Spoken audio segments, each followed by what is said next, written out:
سلامونه دوستانو زیاتره کسانو چې د یو اس ای او یو کې ټیک ټاک اکاونټونه جوړ کړي دي هغو سره دا مشکل دي چې نه څوک فالو کولی شي نه چاته لایک ورکولی شي همدارنګه خپل ډیفي یا لوګونه شي چینج کولی د چا ویډیوګانې سیو کولی نه شي نو دغه ستونزه ډېرو ملګرو ته راغلې ده هېڅوک نه فالو کولی شي چې کوم کس فالو کړي بیرته هغه فالوینګ لیست څخه ووځي نه فالو کېږي مشکل څه دی حل کول یې څنګه شو په دغه ویډیو کې د دې په حال باندې یو څه خبرې درته کومه زیات کسان ماته کمنټونه کوي چې د یو اس ای اکاونټونه یا یو کې اکاونټونه جوړ کړي دي وایي دغه مشکل دی مختص ته دوستان دې لپاره زه تاسو سمپل یو څو لارښوونې کوم هغه عملي کړئ انشاءالله ما خپله تجربه کړې ده ما چې څومره معلومات مې اخیستي دي بالکل په دغه طریقه تاسو خپل د مشکل حل کولی شئ زما په اولني اکاونټ کې هم دغه ستونزه وه ما چې کله عملي کړله زما ستونزه او مشکل حل شول نو څنګه دوستانو د ټول نه اول تاسو چې کوم موډ ورن ټیک ټاک اپلیکیشن ډاونلوډ کړی دی په هغه کې مې یو اس ای اکاونټ یا یو کې اکاونټ یا بل هېواد جوړ کړی دی تاسو به هغه ټیک ټاک اوس بیرته ډیلیټ کړئ ځکه په هغه کې موږ دومره کار وکړ چې اکاونټ مو صرف جوړ کړ د ځان لپاره یو اس ای اکاونټ جوړ کړ یا مو د یو کې اکاونټ جوړ کړ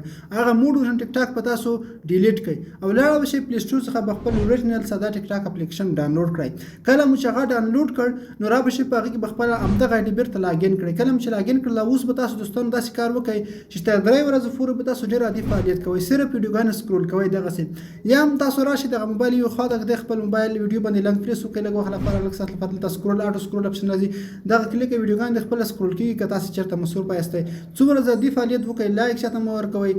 مقصد څوک فالو کوئ ما عادي فعالیت څو ورځې وکړئ 3 ورځې یا 4 ورځې تاسو عادي فعالیت وکړئ هغه وروسته راشئ خپله لوګو ډیفي هم چینج کوئ نوم هم چینج کولی شئ په دغه طریقه تاسو بالکل کار کولی شئ او تاسو کوشش وکړئ دغه څو ورځې عادي فعالیت چې وکړئ هغه نه وروسته بالکل ستاسې مشکل چې دا حل کېږي زما خپل هم دغه مشکلو په دغه طریقې سره حل شول او که چېرته څو ورځو کې حل نه شول کېدای شي ځینې اکاونټونه لږ ډېر وخت ونیسي 15 ورځې 10 ورځې